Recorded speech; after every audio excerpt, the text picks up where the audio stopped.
Welcome to all of you. आप लोग हमेशा की तरह अच्छे होंगे, स्वस्थ होंगे और अपनी पढ़ाई भी बहुत अच्छे से कर रहे होंगे।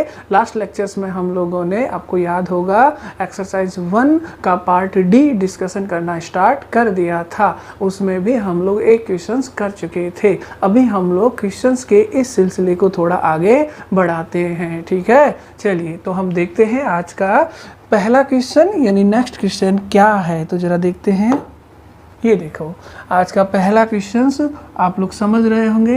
The ratio of closed packed atoms to tetrahedral holes in cubic close packing. तो देखो ये सवाल कह रहा है कि आपको रेशो बताना है। क्या बताना है? रेशो। किसका रेशो बताना है? क्लोज्ड पैक्ड एटम, यानी वो एटम जो क्लोज पैकिंग बना रहे हों। कौन से एटम? जो क्लोज पैकिंग बना रहे हैं, वो वाले एटम।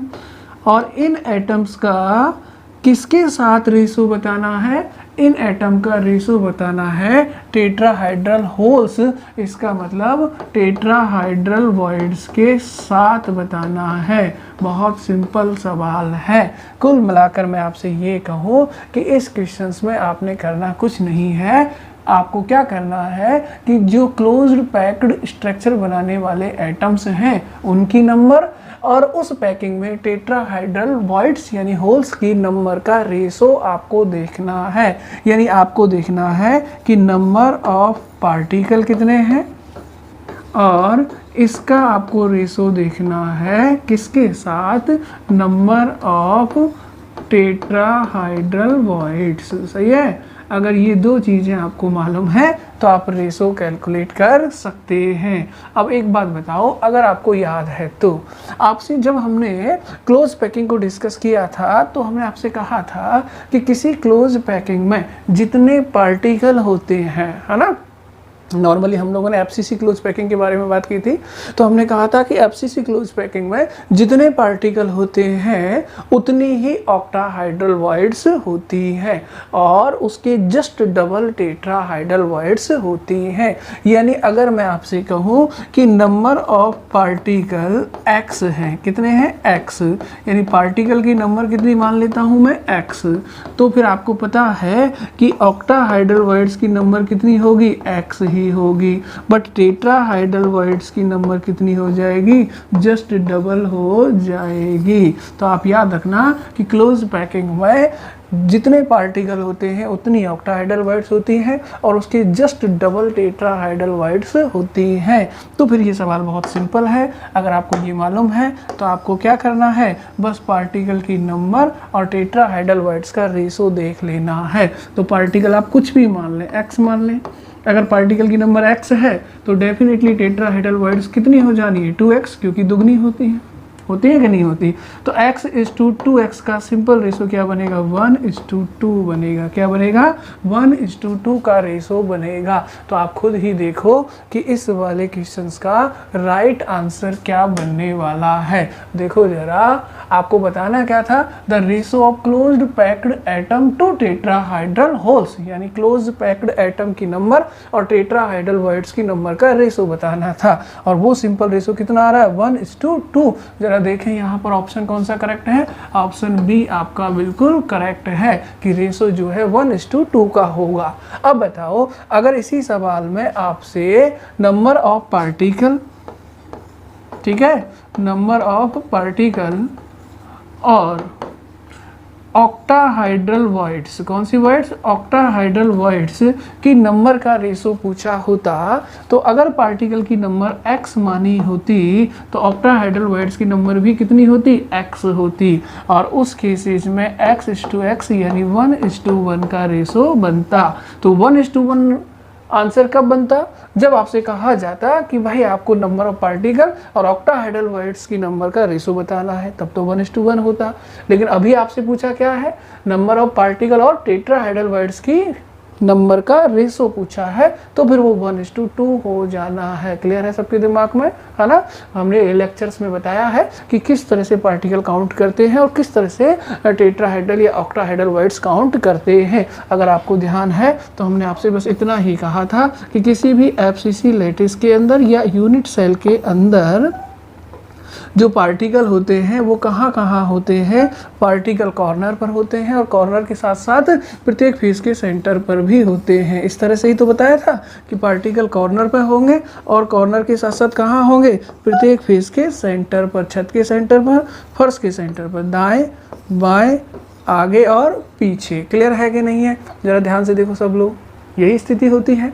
अब आप एक बात बताओ, इसके अंदर ऑक्टाहेड्रल वर्ड्स कहाँ बनती हैं? ऑक्टाहेड्रल वर्ड्स बनती हैं एक तो बॉडी सेंटर पर और ऑक्टाहेड्रल वर्ड बनती हैं प्रत्येक एज के सेंटर पर। बनती है कि नहीं बनती? ये बातें तो हम पहले भी कर चुके हैं।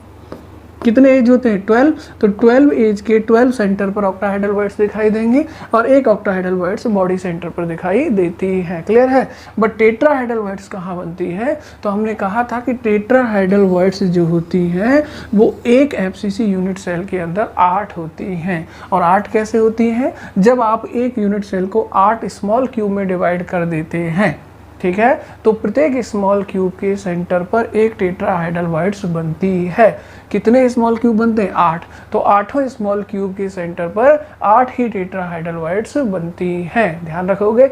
या फिर याद रखना, एक कॉर्नर से एक क्यूब के अंदर एक टेट्राहेड्रल वर्ड्स बनेगी। तो कॉर्नर कितने हैं? 8। तो 8 कॉर्नर से जब एक एक टेट्राहेड्रल वर्ड्स इस क्यूब के अंदर बनेगी तो टोटल टेट्राहेड्रल वर्ड्स हो जाएंगे 8। क्लियर है? तो मैं सिर्फ ये कह रहा हूँ कि जब इसमें पार्टिकल काउंट करोगे तो 4 आएंगे, ऑक्टाहेड्रल वर्ड्स काउंट करोगे तो 4 आएंगी, बट टेट्राहेड्रल वर्ड्स काउंट करोगे तो 8 आएंगी। यानी टेट्राहेड्रल वर्ड्स की नंबर पार्टिकल की नंबर से हमेशा क्या होगी? डबल होगी। क्लियर? तो रेशो क्या होगा? 1:2 का होगा। ठीक है, नेक्स्ट क्वेश्चन की तरफ आगे बढ़ते हैं। देखो जरा, ए मैच बॉक्स एग्जिबिट्स, यानी आपसे पूछा है कि मैच बॉक्स जो है वो किस तरह की स्ट्रक्चर रखता है या किस तरह की यूनिट सेल रखता है, क्योंकि ऑप्शन कुछ इसी तरह के हैं। क्यूबिक जियोमेट्री रखता है क्या, मोनोक्लिनिक जियोमेट्री रखता है क्या, ऑर्थोरोम्बिक जियोमेट्री रखता है क्या, या टेट्रागोनल जियोमेट्री रखता है। तो आपको मैच बॉक्स तो सबने देखा होगा और लेक्चर नोट्स देखना, मैंने मैच बॉक्स का एग्जांपल भी दिया है किसी यूनिट सेल के अंदर। तो मुझे बताओ मैच बॉक्स होता किस तरह का है? देखो, मैं एक मैच बॉक्स बनाता हूं, ठीक है, घरों में तो आप मैच बॉक्स देखते ही होंगे। तो कुछ इस तरह का एक मैच बॉक्स होता है, सही है। और चलो मैं इसको वो भी बना देता हूँ, ऐसे ब्लैक कुछ लाइन्स ही भी होती है ना, इस तरह से। यही तो है आपका मैच बॉक्स। अब आप खुद ही देखो मैच बॉक्स किस टाइप की यूनिट सेल होती है, इसके पैरामीटर्स क्या क्या हो सकते हैं। तो मैच बॉक्स में सभी एंगल तो 90 के होते हैं, ठीक है। ये सही वाले एंगल, ये एंगल अल्फा बीटा गामा, ये एंगल, ये वाला एंगल और ये वाला angle, that is alpha beta gamma, ये तो सारे 90 के होते हैं, ठीक। लेकिन लेंथ की बात करें, किसकी बात करें? लेंथ की। तो देखो यहाँ से यहाँ तक की लेंथ अलग है, यहाँ से यहाँ तक की लेंथ, यहाँ से यहाँ तक की लेंथ अलग है और यहाँ से यहाँ तक की लेंथ भी अलग है। यानी लेंथ तीनों ही अलग अलग होती हैं। इसको ए बोलो, बी बोलो और इसको सी। तो क्या कहूँगा? A not is equal to B, B not is equal to C. तीनों ही लेंथ एक दूसरे के बराबर नहीं होती। अब आप याद करो ये पैरामीटर किस टाइप की यूनिट सेल के लिए थे, ठीक है। किस टाइप की यूनिट सेल के लिए थे ये पैरामीटर? अल्फा बराबर बीटा बराबर गामा बराबर 90, यानी सभी कोण 90 के हैं, बट लंबाइयों में कोई संबंध नहीं है। याद करो हम कहते थे कि विषम लंबाच, विषम लंबाच यानी जिसकी लंबाइयाँ विषम है, इसका मतलब A not equal to B, B not equal to C, और एंगल सभी 90 के हैं, तो वो विषम लंबाच मात्रक कोष्टिका थी। यानी अंग्रेजी में कहें तो ऑर्थोरोम्बिक जियोमेट्री थी। ऑर्थोरोम्बिक जियोमेट्री ऐसी होती है जिसमें लेंथ में कोई रिलेशन नहीं होता, बट एंगल 90 के होते हैं, जैसा मैच बॉक्स के अंदर होता है। तो अगर आपसे कोई पूछे कि मैच बॉक्स में किस तरह की जियोमेट्री है, तो फिर आप आंसर देंगे ऑर्थोरोम्बिक, यानी विषम लंबाच, यानी लंबाइयों में कोई संबंध नहीं है, बट एंगल 90 के ही होंगे। याद रखने वाला क्वेश्चन है, बट पैरामीटर याद रखना है ना। नेक्स्ट क्वेश्चन की तरफ आगे बढ़ते हैं।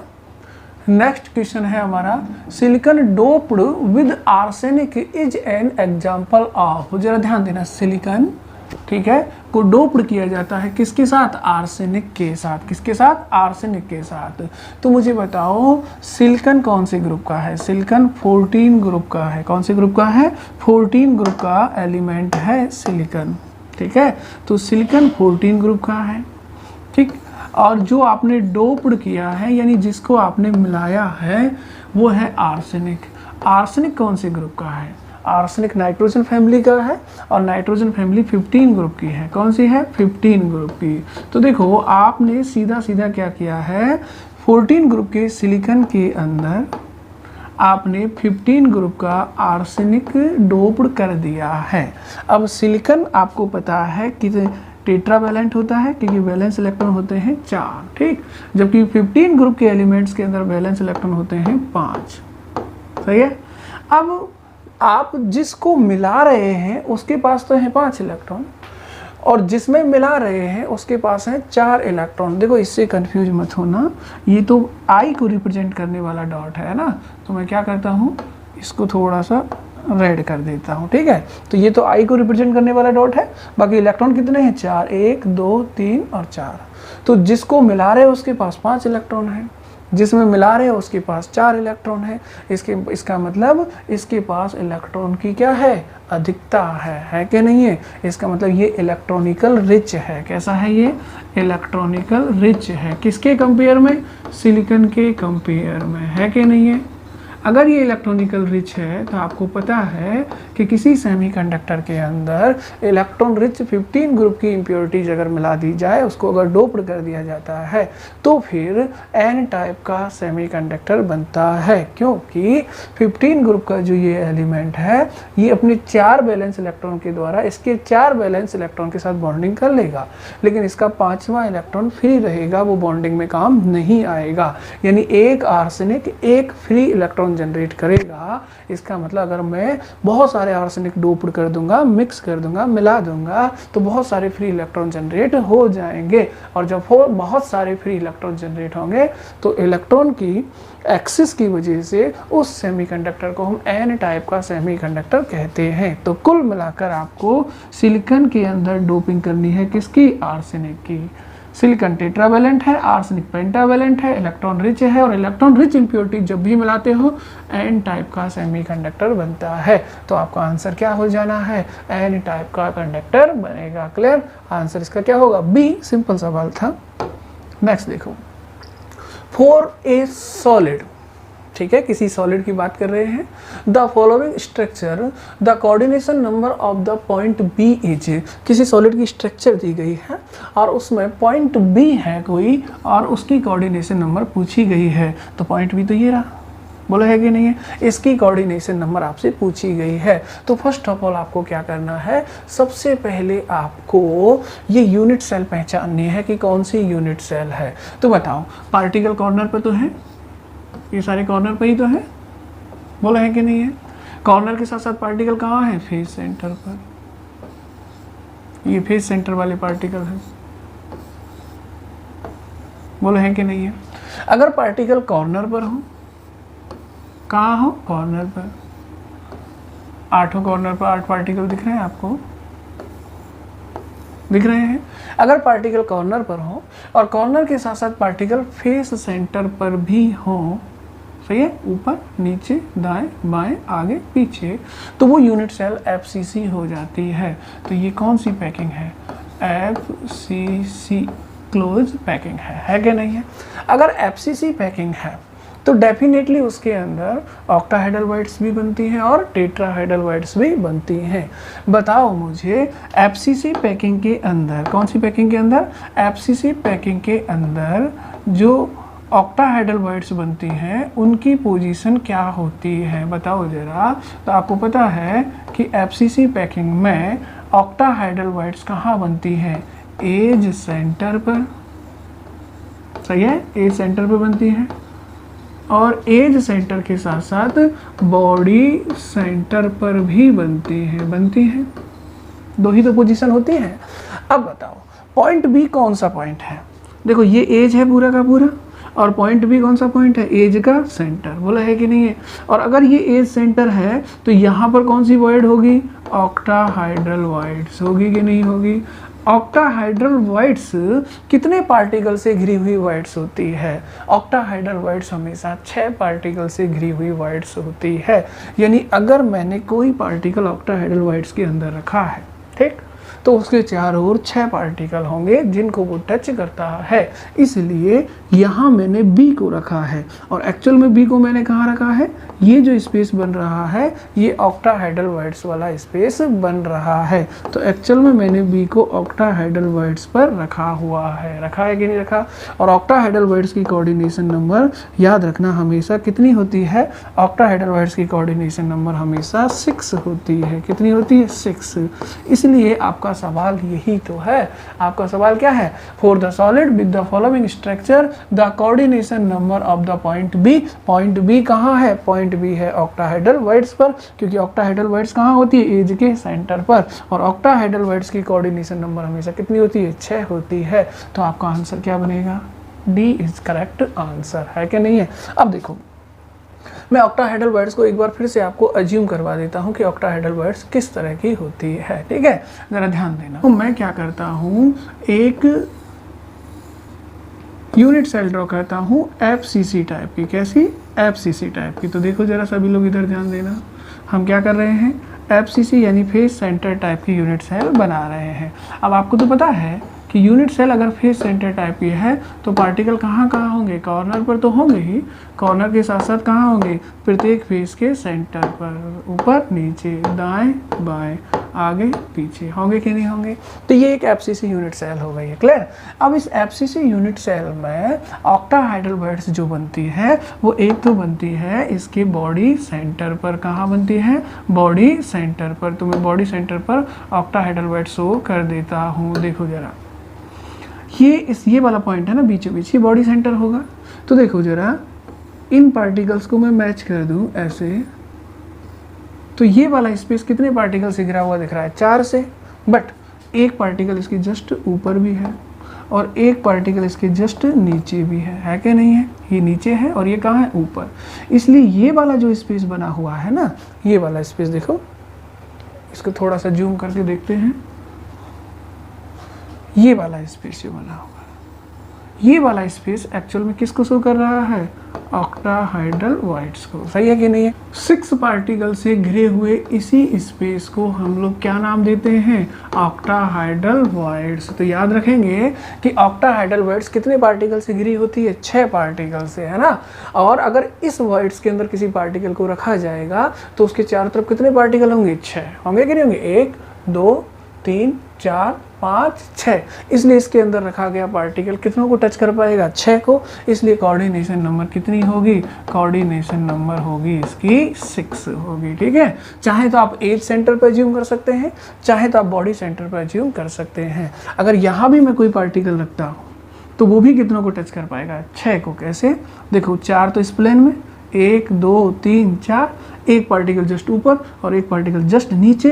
तो यहाँ जो भी आपने रखा है वो कितनों को टच कर सकता है? यहाँ जो भी आपने रखा है वो मैक्सिमम 6 को टच कर पाएगा। 1 2 3 4, 4 इसी प्लेन में, एक ऊपर और एक नीचे। इसलिए कोऑर्डिनेशन नंबर कितनी होगी? 6 होगी। क्लियर है सबके दिमाग में ये बात, है ना? तो मैंने एक बार फिर से अज्यूम करवाया आपको कि ऑक्टाहाइड्रल वाइट्स दरअसल कहाँ बनती है?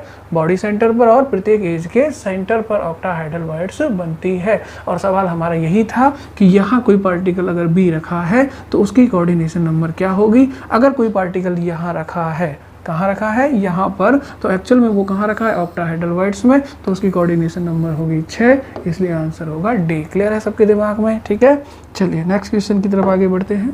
नेक्स्ट क्वेश्चन क्या है? The structure of sodium chloride crystal is. अब देखो, सोडियम क्लोराइड क्रिस्टल की स्ट्रक्चर के बारे में बताना है कि वो बॉडी सेंटर क्यूबिक टाइप की है, फेस सेंटर क्यूबिक टाइप की है, ऑक्टाहाइड्रल वाइट्स का कुछ है, या स्क्वायर प्लेनर टाइप की है। ये आपको कुछ इस तरह से इसको बताना है। क्लियर? अब देखो, आपको याद है तो आपको NaCl की स्ट्रक्चर हम लोग बता चुके हैं। अब देखो जरा, मैं दोबारा से NaCl की स्ट्रक्चर ड्रॉ कर रहा हूँ। सब लोग इधर ध्यान देंगे। बताओ, NaCl की स्ट्रक्चर में कौन कौन से आयन होते हैं? NaCl की स्ट्रक्चर में 2 ही तो आयन होते हैं। एक होता है Na+, सही है, और दूसरा होता है Cl-। ठीक है। अगर आपको याद है तो हमने कहा था कि Cl माइनस FCC स्ट्रक्चर में होता है और Na plus all octahedral voids में होता है। सही है।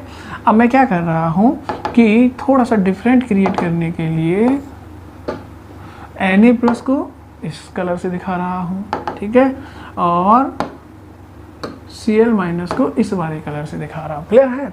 तो Cl माइनस तो होगा FCC में, तो मैं क्या करता हूँ FCC अरेंजमेंट शो करता हूँ किसका, Cl माइनस का। क्लियर। ये तो कॉर्नर फेस सेंटर, सही है। ये तो कौन आ गया, Cl माइनस। अब मुझे क्या रखना है, Na प्लस। अभी हमने डिस्कस किया है कि भाई जो Na प्लस होता है वो कहाँ होता है, ऑक्टाहेड्रल वॉइड्स में। और ऑक्टाहेड्रल वॉइड्स कहाँ होती हैं, बॉडी सेंटर पर। इसका मतलब एक तो होती है बॉडी सेंटर पर, तो यहाँ Na प्लस रख दो। और कहाँ होती है, प्रत्येक एज के सेंटर पर। तो ये एज है और ये उसका सेंटर, यहाँ रख दो Na प्लस। ये एज है, ये उसका सेंटर, यहाँ रख दो। ये एज है, ये उसका सेंटर, यहाँ रख दो। ये वाला भी एज है और ये उसका सेंटर, यहाँ रख दो। ठीक है। तो हर एज के सेंटर पर ऑक्टाहेड्रल वॉइड्स होगी और हर एज के सेंटर पर आपको एक Na प्लस रख देना है। क्लियर है। ये किसकी स्ट्रक्चर हम लोग बना चुके हैं, ये हम बना चुके हैं NaCl की स्ट्रक्चर। किसकी, NaCl की। ये कौन सा आयन है, ये Cl माइनस है और ये कौन सा आयन है, ये Na प्लस है। क्लियर। अब देखो सवाल क्या है, सवाल ये है कि NaCl की स्ट्रक्चर किस टाइप की होती है। तो आप खुद ही बता दो कि स्ट्रक्चर से मतलब आपको बताना है कि जो पार्टिकल क्रिस्टल लैटिस फॉर्म कर रहे हैं, ठीक, वो किस अरेंजमेंट में है। लैटिस कौन बना रहा है, Cl माइनस। और Cl माइनस का अरेंजमेंट क्या है, FCC यानी फेस सेंटर्ड क्यूबिक अरेंजमेंट है। तो अपना ऑप्शन देखो कौन सा ऑप्शन है, फेस सेंटर्ड क्यूबिक वाला। कौन सा ऑप्शन है बताओ, फेस सेंटर्ड क्यूबिक अरेंजमेंट का ऑप्शन आपका है बी। तो इसलिए आपका करेक्ट आंसर बनेगा बी। देखो मैंने कई सारी स्ट्रक्चर्स आपको इसीलिए बताई थी कि इन पर काफ़ी सवाल बनते हैं। तो ये NaCl की स्ट्रक्चर है जिसको मैं याद रखना, Cl माइनस FCC में होता है और Na प्लस उसकी सभी ऑक्टाहेड्रल वॉइड्स में होता है। मीन्स प्रत्येक एज के सेंटर पर और बॉडी सेंटर पर होता है। क्लियर है। चलिए नेक्स्ट क्वेश्चन की तरफ आगे बढ़ते हैं। Which of the following statement is not correct, यानी इनमें से कौन सा स्टेटमेंट करेक्ट नहीं है। हर एक स्टेटमेंट को हम लोग अच्छे से पढ़ेंगे और समझेंगे कि ये सही है या गलत है। ठीक है। अब देखो पहला स्टेटमेंट क्या है, the coordination number of each type of ion in caesium chloride crystal is 8। अब देखो आपसे कहा गया है कि सीजियम क्लोराइड के क्रिस्टल में ईच टाइप ऑफ आयन यानी किसी भी आयन की कोऑर्डिनेशन नंबर 8 होगी। क्या ये सही है या गलत है, ये आपको बताना है। तो मुझे सोच करके बताएं आप लोग कि सीजियम क्लोराइड क्रिस्टल की स्ट्रक्चर कैसी होती है। देखो सीजियम क्लोराइड की स्ट्रक्चर में क्या होता है कि दो आयन होते हैं, एक होता है सीजियम प्लस और दूसरा होता है Cl minus. Clear. Cl minus तो होता है सिंपल क्यूबिकल मैनर में और सीजियम प्लस होता है उसकी क्यूबिकल वॉइड में। कौन सी वॉइड में, क्यूबिकल वॉइड में। अब आप मुझे खुद बताएं कि क्यूबिकल वॉइड कहाँ बनती है। किसी भी सिंपल क्यूब के बॉडी सेंटर पर क्यूबिकल वॉइड बनती है, ध्यान रहे, कंफ्यूज ना हो। अगर FCC टाइप की यूनिट सेल है तो बॉडी सेंटर पर ऑक्टाहेड्रल वॉइड्स बनेगी और अगर सिंपल क्यूबिकल टाइप की यूनिट सेल है तो फिर बॉडी सेंटर पर क्यूबिकल वॉइड्स बनेगी जो 8 पार्टिकल से घिरी हुई होती है। कितने पार्टिकल, 8। देखो अगर आपको याद है तो वीडियो लेक्चर्स में हमने आपको बताया है कि भाई देखो इस तरह से, देखो इस तरह से ये पार्टिकल है, सही है, और ये मैं 8 पार्टिकल शो कर रहा हूँ। 4 पार्टिकल कहाँ है, नीचे। ये बात अलग है कि आपको यहाँ 3 ही दिख रहे हैं, 1 2 3, लेकिन चौथा पार्टिकल इसके कहाँ होगा, पीछे होगा। और 4 ही पार्टिकल कहाँ है, ऊपर। तो 4 ऊपर और 4 नीचे, इनके बीच में जो स्पेस बनेगा वो क्यूबिकल वॉइड होता है। कौन सी वॉइड होता है, क्यूबिकल वॉइड होता है। क्लियर है सबके दिमाग में। तो क्यूबिकल वॉइड कहाँ बनती है, बीचों बीच में बनती है। लेकिन अगर मैं इन सभी के सेंटर को मिलाता हूँ, इसका सेंटर इसका मान लो इस तरह से, सही है। अगर मैं इन सब के सेंटर को मैच करता हूँ तो मुझे क्यूब बनता दिखेगा, बनेगा कि नहीं बनेगा, इस तरह से क्यूब बनेगा। ठीक। अब इस क्यूब के बीचों बीच में ही तो कौन सी वर्ड आ रही है, क्यूबिकल वॉइड्स आ रही है। आ रही है कि नहीं आ रही? अच्छा, सिंपल क्यूबिकल स्ट्रक्चर ही तो है, क्योंकि पार्टिकल कहाँ आ रहे हैं, कोने पर। ये वाला पार्टिकल कहाँ है, इस कॉर्नर पर। पीछे वाला ये जो पार्टिकल कहाँ है, इस वाले कॉर्नर पर। ये वाला पार्टिकल जो इसके पीछे है, ये कहाँ, इस कॉर्नर पर। ये वाला पार्टिकल ये कहाँ है, इस वाले कॉर्नर पर। ये पार्टिकल कहाँ है, इस वाले कॉर्नर पर। एक इसके पीछे भी होगा। ये पार्टिकल कहाँ है, इस कॉर्नर पर। और ये पार्टिकल कहाँ है, इस कॉर्नर पर। तो पार्टिकल तो कहाँ है, केवल कॉर्नर पर है। और जब पार्टिकल केवल कॉर्नर पर होते हैं, इसको मैं और ऐसे भी बना सकता हूँ। देखो जरा, जैसा ट्रेडिशनली हम लोग बनाते हैं कि हम लोग एक क्यूब बना दें और इस पार्टिकल की रियल साइज को ना दिखा करके हम केवल लेटिस पॉइंट दिखा देते हैं कि भाई ये लेटिस पॉइंट है। देखो ये 1 2 3 4 5 6 7 8 यही है ये, ठीक। तो पार्टिकल कहाँ है, केवल कॉर्नर पर। और इस क्यूब के बीचों बीच में जो वॉइड्स बनेगी वो कौन सी होगी, क्यूबिकल वॉइड्स होगी। क्लियर है? तो सिंपल क्यूबिकल यूनिट सेल के बॉडी सेंटर पर आपको एक वॉइड दिखाई देगी जो क्यूबिकल टाइप की होती है। क्लियर सबके दिमाग में? अब वापस आ जाइए, वापस आइए और बताइए कि Cl माइनस किस अरेंजमेंट में जा रहा है। Cl माइनस एक्चुअल में अरेंजमेंट में जा रहा है SCC टाइप के में। और अगर वो SCC अरेंजमेंट में है तो सिंपल क्यूब बनाएगा। और सिंपल क्यूब में पार्टिकल कहाँ रखने हैं, बताओ जरा। सिंपल क्यूब में आपको पार्टिकल रखने हैं ओनली एट कॉर्नर, केवल और केवल कॉर्नर पर, ठीक है। तो मैं Cl माइनस को रेड कलर से शो कर देता हूँ, किससे, रेड कलर से, ठीक है। तो यहाँ मैंने रख दिया Cl Cl Cl Cl। कितने Cl रखोगे, 8, सही है। अब Cgm प्लस आयन कहाँ है, क्यूबिकल वॉइड्स के अंदर, ठीक है। तो इस आयन को मैं डिफरेंट कलर से शो कर देता हूँ। तो Cgm प्लस ये रहा, ठीक। क्यूबिकल वॉइड, क्यूबिकल वॉइड कहाँ है, बीचों बीच में। तो एक Cgm आ गया यहाँ पर। ये किसकी स्ट्रक्चर हो गई है, Cgm क्लोराइड की स्ट्रक्चर हो गई है। क्लियर है? अब आपको बताना है कि Cgm क्लोराइड की स्ट्रक्चर में एक Cgm आयन जो होगा वो कितने Cl माइनस को टच कर सकता है। तो देखो भैया, ये बीचों बीच में रखा है ना। यानी इस जगह पर अगर मैं कोई पार्टिकल रखूं इस क्यूबिकल वॉइड में, तो नीचे वाले चारों को टच करेगा और ऊपर वाले चारों को भी टच करेगा।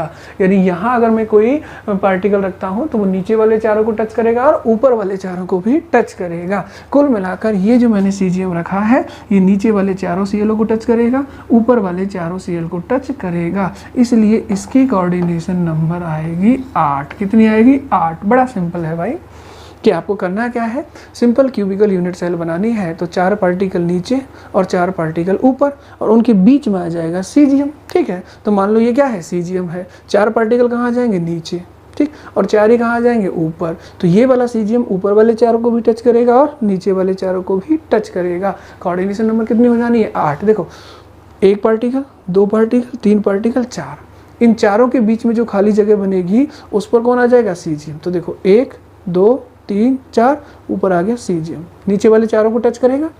ऐसे ही इसके जस्ट ऊपर 4 और आएंगे, 1 2 3 4। तो ये Cgm ऊपर वाले चारों को भी टच करेगा और नीचे वाले चारों को भी टच करेगा। तो इसकी कोऑर्डिनेशन नंबर कितनी होगी, 8 होगी। क्लियर है सबके दिमाग में?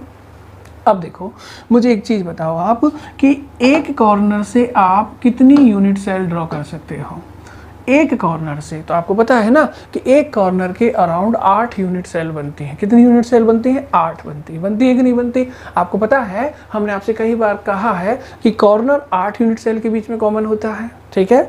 जबकि जो एज होता है वो 4 यूनिट सेल के बीच में कॉमन होता है, ठीक।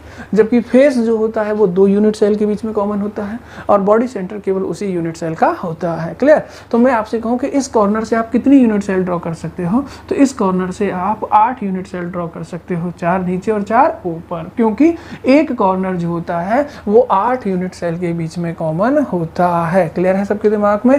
देखो, हमने कई बार किया भी है ऐसा काम कि हमने एक कॉर्नर से 8 यूनिट सेल बनाई भी है। एक बार फिर से मैं आपको बता देता हूँ कि देखो, आपने क्या करना है। सबसे पहले आप इस तरह से एक क्यूब बनाएं और उस क्यूब को 8 छोटे छोटे क्यूबों में डिवाइड कर दें। तो वो तो आप जानते ही हैं। तो मैं इसको क्या करता हूँ, 8 स्मॉल क्यूब में डिवाइड कर देता हूँ, ठीक है। तो ये देखो, ये हमने इसको 8 स्मॉल क्यूब में डिवाइड कर दिया, ठीक है। सेंटर मैच कर देना है इस तरह से, ठीक। अब मैंने इसको 8 स्मॉल क्यूब में डिवाइड कर दिया है। मैं हर स्मॉल क्यूब को एक यूनिट सेल मान रहा हूँ। क्या मान रहा हूँ? Unit cell. तो फिर मुझे बताओ कि इस स्मॉल क्यूब के अंदर मैं एक पॉइंट बना रहा हूँ, ठीक है, ध्यान देना सब लोग, एक पॉइंट बना रहा हूँ मैं आपको। तो ये वाला जो पॉइंट है, ये वाला पॉइंट, ठीक है, ये बीच बीच में ये वाला पॉइंट जो है दिख रहा है सबको। अब ये पॉइंट एक कॉर्नर ही तो है एक यूनिट सेल का, बोलो है कि नहीं है? कैसे है कॉर्नर? तो वो देखो, आप जरा ध्यान देना सब लोग। देखो, मैं इसमें एक छोटा सा क्यूब दिखाता हूँ, एक स्मॉल क्यूब।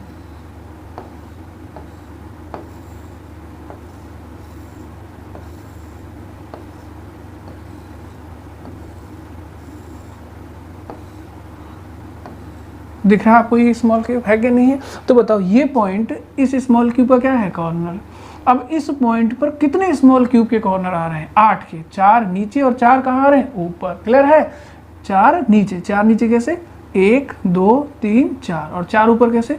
5 6 7 और 1 8। तो ये जो पॉइंट है ना, ये पॉइंट एक्चुअली में एक स्मॉल क्यूब का कॉर्नर है। और इस कॉर्नर से कितनी यूनिट सेल ड्रॉ हो रही है? 8 छोटी छोटी यूनिट सेल ड्रॉ हो रही है ना। इसलिए याद रखना कि एक कॉर्नर से आप 8 यूनिट सेल बना सकते हो। क्लियर? तो अब मुझे बताओ, इस कॉर्नर से कितनी यूनिट सेल बनेंगी? 8। एक तो आपको दिखाई दे रही है, 7 और बनेंगी। 7 कैसे बनेंगी? टोटल 4 नीचे और 4 ऊपर बनेंगी। क्लियर है? अब देखो, इस कॉर्नर से 8 यूनिट सेल बन सकती हैं। एक यूनिट सेल में आपको एक सीजीएम दिखाई दे रहा है कि नहीं दे रहा? तो 8 यूनिट सेल में कितने सीजीएम दिखाई देंगे? 8 दिखाई देंगे। मेरी बात को एक बार फिर से समझना कि एक कॉर्नर से आप 8 यूनिट सेल ड्रॉ कर सकते हैं। अब 8 में से किसी एक यूनिट सेल में आपको एक सीजीएम प्लस दिखाई दे रहा है कि नहीं दे रहा? इस कॉर्नर के अराउंड कितनी यूनिट सेल बनेंगी? 8। हर यूनिट सेल में कितने सीजीएम होंगे? 1। तो एक यूनिट सेल में एक सीजीएम, तो 8 यूनिट सेल में कितने सीजीएम आ जाएंगे? 8। इसका मतलब इस कॉर्नर के अराउंड आपको 8 यूनिट सेल बनती दिखाई देंगी, और 8 में आपको एक एक सीजीएम प्लस भी दिखाई देगा। इसका मतलब इसके चारों ओर 8 यूनिट सेल हैं, तो 8 ही क्या होंगे? सीजीएम प्लस भी होंगे। ठीक है? तो जैसे मैं मान लेता हूँ कि भाई एक सीजीएम जो है वो ये रहा, तो फिर इस तरह से कितने सीजीएम होंगे? इस तरह से सीजीएम आएंगे टोटल 8। 8 कैसे आएंगे भाई? 8 आएंगे 4 नीचे और 4 कहाँ आएंगे? ऊपर।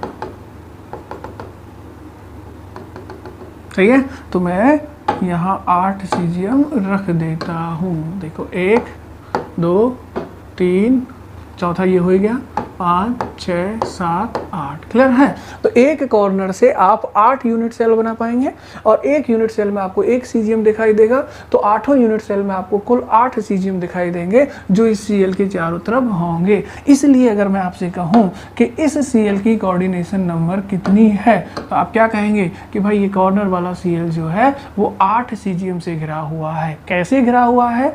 इस कॉर्नर से 8 यूनिट सेल बनेंगी, एक यूनिट सेल से एक सीजीएम, तो 8 यूनिट सेल से आएंगे 8 सीजीएम। इसलिए इसकी भी कोऑर्डिनेशन नंबर कितनी होगी?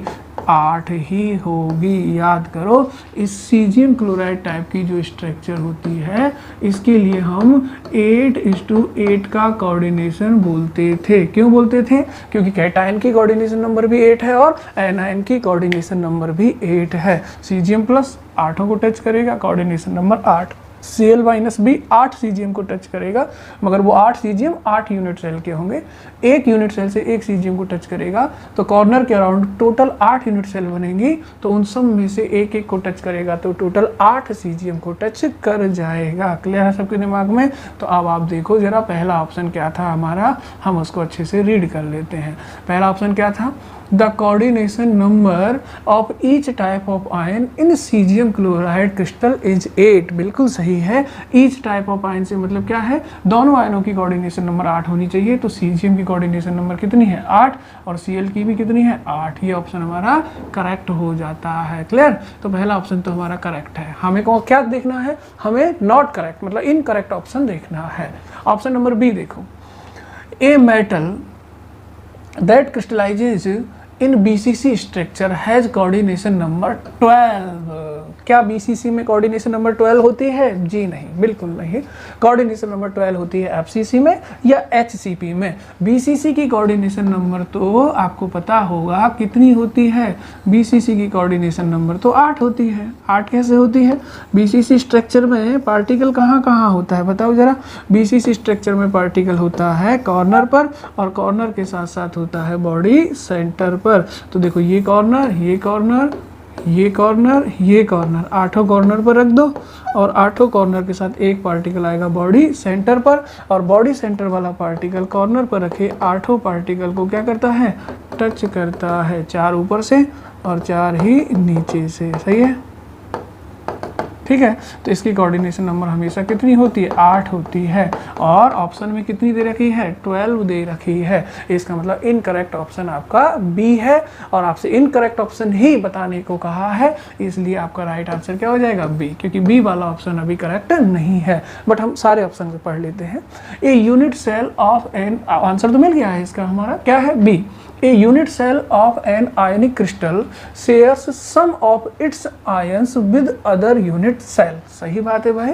कोई भी यूनिट सेल जो होती है वो आयनिक क्रिस्टल की, वो अपने आयंस को अन्य यूनिट सेल के साथ शेयर करती है। बिल्कुल करती है। जैसे मुझे बताओ, ये कॉर्नर वाला आयन है, क्या ये इसी यूनिट सेल का होगा? नहीं। ये कितने यूनिट सेल के बीच में शेयर होगा? 8 के में। सही है ना। ऐसे ही एज सेंटर पर जो होता है वो कितनी यूनिट सेल के बीच में शेयर हो जाता है? 4 के बीच में। ऐसे ही फेस सेंटर पर जो होता है वो कितनी यूनिट सेल के बीच में शेयर होता है? 2 के में। यानी एक यूनिट सेल में जो पार्टिकल दिखाई दे रहे होते हैं वो इसी यूनिट सेल के नहीं होते, वो अन्य यूनिट सेल के साथ भी शेयर होते हैं। केवल बॉडी सेंटर का पार्टिकल इसी यूनिट सेल का होता है। क्लियर? तो ये कह रहा है कि a unit cell of an ionic crystal shares some of its ion with other unit cell। बिल्कुल सही बात है कि कोई यूनिट सेल अपने कुछ आयनों को अदर आयंस के साथ शेयर करती है। जैसे यही यूनिट सेल है ना, कॉर्नर वाले आयंस को अदर यूनिट सेल के साथ शेयर करेगी, बट बॉडी सेंटर वाले को शेयर नहीं करेगी। कुल मिला के शेयर तो करेगी ना,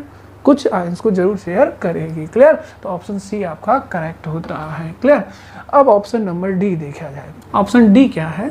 ऑप्शन डी है the length of the unit cell in NaCl is 552 picometre. क्या ये बात सही है या नहीं है?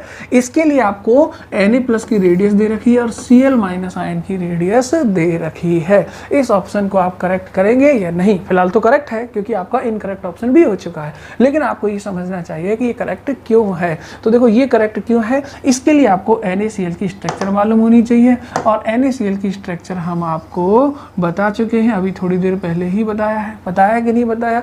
एक बार फिर से रिपीट कर देता हूँ मैं। जरा इधर देखो, सब लोग इधर ध्यान देना। NaCl की स्ट्रक्चर में क्या होता है?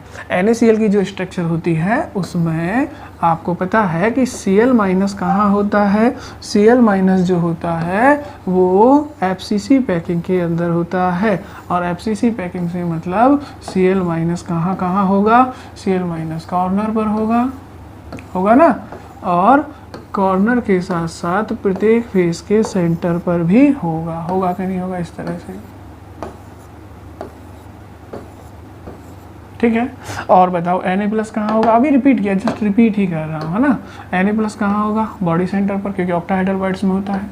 एज सेंटर पर, क्योंकि ऑक्टाहेड्रल बाइट्स के अंदर होता है। तो सभी एज सेंटर पर क्या रख देना है? Na+, ठीक है। अब देखो आप लोग इधर ध्यान देना, सब लोग आप इसका कोई भी एक एज देख लो, ये वाला एज देख लो, देख लिया, ठीक। अब देखो क्लोज पैकिंग का मतलब क्या होता है कि पार्टिकल एक दूसरे को टच कर रहे हो, ठीक। तो ये एज सेंटर के अलोंग कितने पार्टिकल हैं? 3। ये तीनों पार्टिकल एक दूसरे को टच करते हैं। जब ये तीनों पार्टिकल एक दूसरे को टच करते हैं तो देखो जरा आप इधर ध्यान देना, मैं ये बना रहा हूँ Cl-, ठीक है, और इनके बीच में कौन आ गया है? इनके बीच में आ गया है Na+, ठीक है, और लास्ट कॉर्नर पर फिर से कौन आ गया है? Cl-, सही है, क्लियर। अब ये वाली जो डिस्टेंस है ना, ये सेंटर टू सेंटर होती है। कहाँ से कहाँ तक होती है? Centre to centre. Centre to centre जब आप लेंगे तो यहाँ से यहाँ तक ये वाली डिस्टेंस ये r हो जाएगी, ये 2r होगी, और ये कितनी होगी? r। लेकिन ध्यान रहे ये r किसका है? Cl का। ये R प्लस आर मतलब 2R, डायमीटर किसका है Na का, और ये R किसका है Cl का। क्लियर है? तो जरा ध्यान दें आप लोग, ये वाली डिस्टेंस तो है RCl माइनस, ये है यहाँ से यहाँ तक की 2R Na प्लस, और यहाँ से यहाँ तक की फिर से क्या है RCl माइनस। तो मैं लिख देता हूँ, चलो इसको थोड़ा जूम कर देता हूँ ताकि हमें और अच्छे से ये दिख जाए। ठीक है, अब बताओ यहाँ से यहाँ तक की डिस्टेंस क्या है, R ही है, लेकिन किसकी है Cl माइनस की। सही है? यहाँ से यहाँ तक की डिस्टेंस क्या है 2R है, लेकिन किसका है Na प्लस का, क्योंकि ये Na है। और यहाँ से यहाँ तक की डिस्टेंस क्या है R ही है, लेकिन किसका है Cl माइनस का। क्लियर है? तो सेंटर टू सेंटर डिस्टेंस लेंगे तो ये आएगा RCl, ये आएगा 2R Na प्लस, और ये आएगा RCl माइनस। क्लियर है? इसका मतलब अब देखो आप सब लोग ध्यान देना, इधर मैं वापस इसको अपने ओरिजिनल शेप में ले आता हूँ। ठीक, अब देखो इधर देखो, ये इसका क्या है एक एज है। ठीक, इसका मतलब यहाँ से यहाँ तक की लेंथ क्या है, एज लेंथ ही तो है, बोला है कि नहीं है। अगर मैं R की टर्म में लिखूँ तो ये RCl minus 2R Na plus और RCl माइनस, तो सबका टोटल करता चला जाऊँ तो क्या लिखूँगा R, थोड़ा कैपिटल लेटर से ले लेते हैं।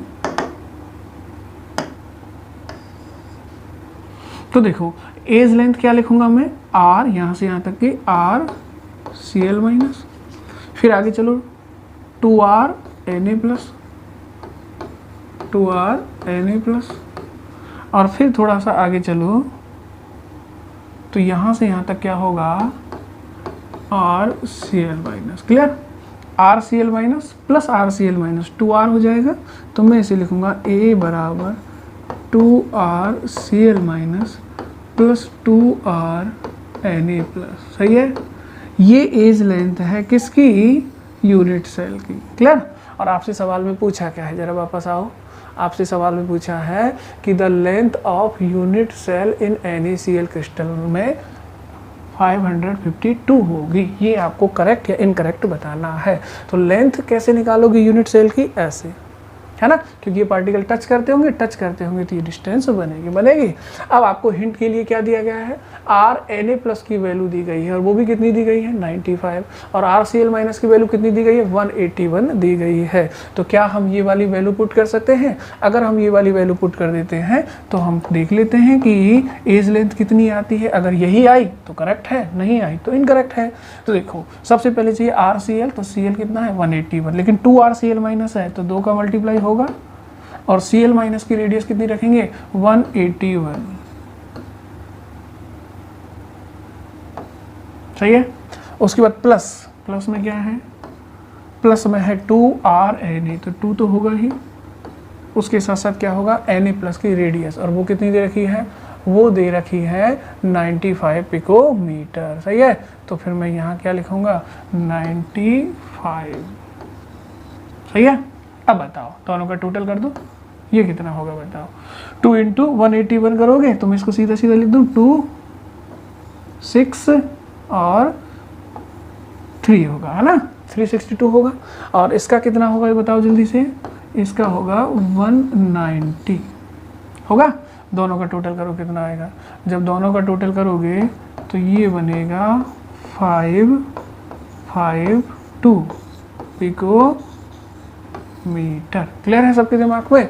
तो देखो एज लेंथ ही तो बतानी थी, और एज लेंथ कैसे बताते, ऐसे बताते, जो इतना है, और सबको करोगे कैलकुलेट तो आपको सबका टोटल करना पड़ेगा, और वो आएगा 552 पिकोमीटर। ऑप्शन में कितना दे रखा है, ऑप्शन में भी यही दे रखा है, कितना 552 पिकोमीटर। क्लियर है सबके दिमाग में? अगर ये क्लियर है तो डी ऑप्शन भी आपका करेक्ट होगा। तो फिर इनकरेक्ट ऑप्शन कौन सा है आपका, बी, इसलिए आपका आंसर भी क्या बनेगा, बी ही बनेगा, क्योंकि आपको इनकरेक्ट ऑप्शन ही बताना है। तो मैं एक बार फिर से रिपीट कर देता हूँ, the coordination number of each type of ion in caesium chloride crystal is 8, बिल्कुल 8 होता है। एक सीजियम 8 Cl को टच करता है, और एक Cl भी 8 सीजियम को टच करता है। ठीक है, a metal that crystallises in BCC structure has a coordination number 12, नहीं, कोऑर्डिनेशन नंबर 8 होती है, तो ये इनकरेक्ट हो गया।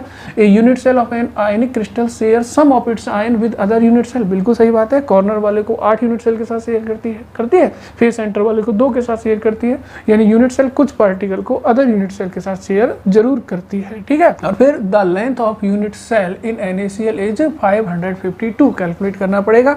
NaCl की स्ट्रक्चर देख ली और स्ट्रक्चर देख ली, तो ये एज लेंथ है और एज के अकॉर्डिंग जो पार्टिकल आ रहे हैं वो टच करेंगे तो एज लेंथ आर की टर्म में कितना आएगा, ये RCl 2RCl माइनस और ये 2R Na प्लस, तो सबका टोटल करोगे तो ये आएगा A बराबर 2RCl minus plus 2R Na plus, और जब इनका टोटल करोगे तो आंसर क्या बनेगा, आंसर बनेगा 552 पिकोमीटर। क्लियर है?